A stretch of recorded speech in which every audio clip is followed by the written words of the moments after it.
तो हेलो दोस्तों, उम्मीद है कि आप लोगों को मेरी ये कहानी वीडियो पसंद आ रही होगी। तो मेरे आज के कहानी का शीर्षक है गरीब बाप। तो चलिए शुरू करते हैं। एक समय की बात है, प्रीतमपुरा गांव में एक हंसी खुशी परिवार रहा करता था।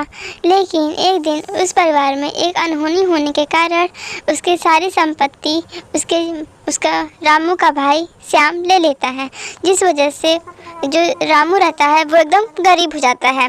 और फिर रामू के पास कोई संपत्ति ना होने के कारण उसे घर से निकाल दिया जाता है उसके भाई द्वारा। और रामू, उसकी पत्नी शीला और उसके 2 बच्चे घर के बाहर फिर कुछ काम के खोजने के लिए घर से बाहर जाना पड़ता है। और वो जाते हैं, काम खोजते, उन्हें कोई काम नहीं मिलता है, जिस वजह से उसके बेटे बच्चों को कई दिन तक बाहर गुजारा करना पड़ता है।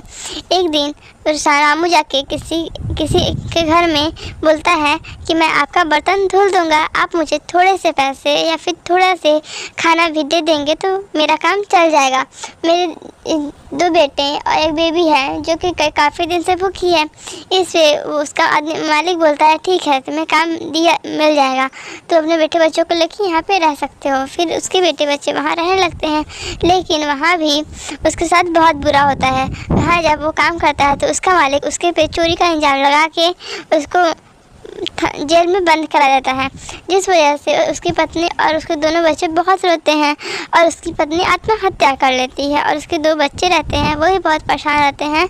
और कुछ कैसे करके वो 2 बच्चे अपने पापा को जेल से छुड़ाते हैं। और फिर उसके शामू आके बाहर बहुत रोता है अपनी पत्नी की दूर जाने के कारण। और फिर वो जाता है और फिर वो सबके पे विश्वास करना छोड़ देता है और वो इस दुनिया से बहुत दूर चला जाता है। वो बेंगलोर रहने के लिए चला जाता है और वहाँ पे जाके कहीं कंपनी में काम करने लगता है। और वहाँ पे भी वो किसी पे भरोसा तो नहीं करता था, लेकिन उसे ठीक ठाक पैसा मिल जाया करता था। उससे वो अपने बच्चों का और अपना गुजारा करता है। और फिर उसके बच्चे बड़े होके उसके बच्चे भी काम करना शुरू कर देते हैं। उसका एक बेटा को पढ़ने में बहुत मन लगता था, जिस वजह से वो पुलिस बन जाता है। और जो उसके पापा पे चोरी का इल्ज़ाम लगा के उसको जेल भेजा था, उसे वो सबक सिखाता है और उसे हमेशा के लिए जेल में बंद कर देता है।